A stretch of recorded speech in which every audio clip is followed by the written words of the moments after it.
Paul Krugman saying that next November we could have a financial crash, basically, or next year.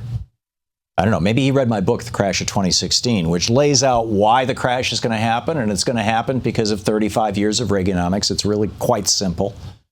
The recession began in 1981. I mean, it got set up then, and it got worse, and the conditions that make it even more dangerous, with the Financial Commodities Futures Modernization Act and the Gramm-Leach-Bliley bill, doing away with Glass-Steagall and the deregulation of the banks, and on and on. So Krugman is pointing this out. Meanwhile, over in the Senate, Elizabeth Warren, this is truly remarkable.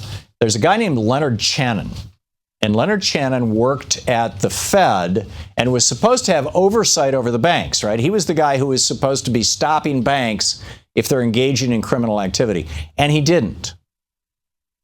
He says, we didn't even have any data to suggest that there was a market meltdown, which is, Elizabeth Warren is not buying that. But where it gets really weird is then she points out that after he left the Fed not doing his job, he was hired by one of the big banks.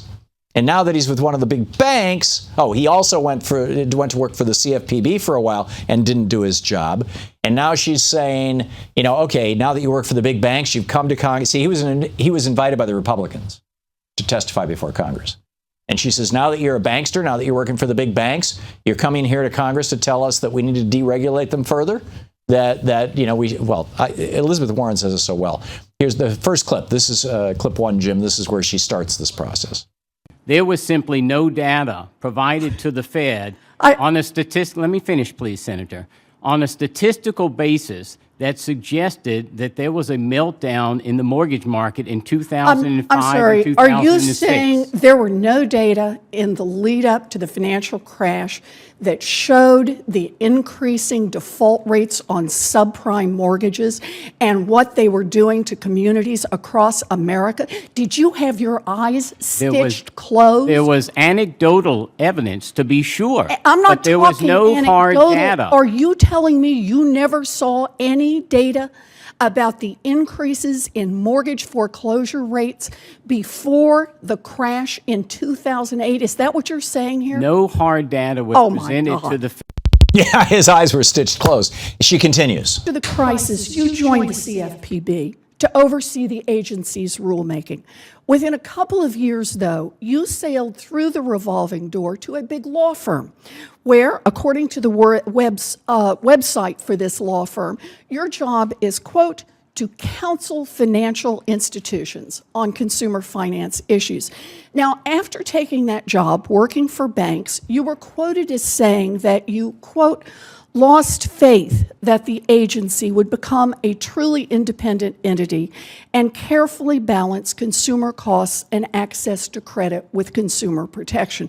So the question I have is, does that mean that you want the CFPB to operate more like your division of consumer and community affairs at the Fed did before the 2008 crash?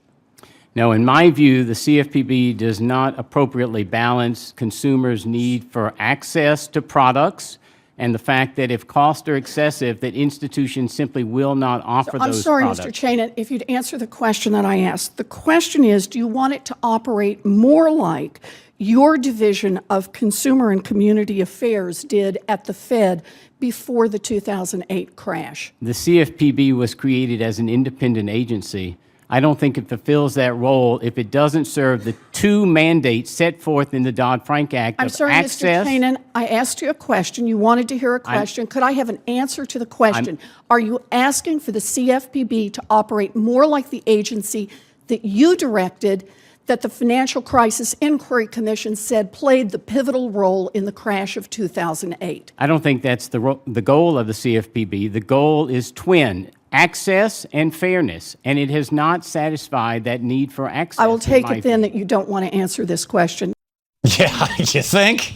The guy who was supposed to be, overlooking the banksters and back in 2007, 2008 at the Fed, now working for a big law firm here in Washington, D.C. that represents the banks, saying, "Oh, gee, we couldn't see anything. There was no there. We had nothing to worry about." It's right. Amazing. Anyhow, I am very concerned that if we have a Republican president, we will have a crash because the policies that they are pursuing are leading us in that direction. On the other hand, I wouldn't wish Herbert Hoover on any Americans. I mean, it's just that's it. This is the Thom Hartmann Program. But if a Republican is elected, he, and it's going to be a he, is going to end up as the next Herbert Hoover. We'll be back.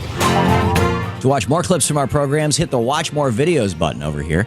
And please be sure to hit the handy-dandy subscribe button so you'll always be up to date. Tag, you're it.